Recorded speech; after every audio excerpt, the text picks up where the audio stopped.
அதாவது சிவகங்கையில் இருக்கக்கூடிய மடப்புறம் காளி பத்திரகாளி அம்மன் கோயிலில் அஜித்குமார் என்ற பையனுடைய மெடிக்கல் ரிப்போர்ட் வெளியாகிருக்கிறது. என்னெல்லாம் நடந்திருக்கிறது அப்படின்ட்டு நாம் பார்ப்போம். இந்த கொடூரமான சம்பவத்தில் அஜித்குமாருடைய மூளை சிதறக்கூடிய அளவிற்கு நசுங்கி இருக்கிறது. இதெல்லாம் பேசுறதுக்கே தைரியம் இல்லை. மூளையில் இரத்த கசிவு ஏற்பட்டிருக்கிறது. 50க்கும் மேற்பட்ட வெளிப்புற உட்காயங்கள், பயங்கரமான காயங்கள், சதை பிண்டமாகி இருக்கிறது, நரம்பு மண்டலம் உடைந்திருக்கிறது.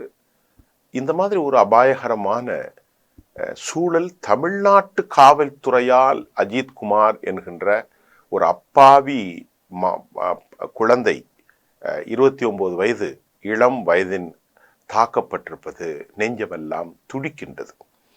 அவருடைய வயிற்றிலே நடுவு பகுதியிலே கம்பியினால் தாக்கியிருக்கிறார்கள், பைப்பை வைத்து குத்தி இருக்கிறார்கள். இந்த ரிப்போர்ட்ஸ் எல்லாம் நான் அப்படி வாசிக்கிறேன்.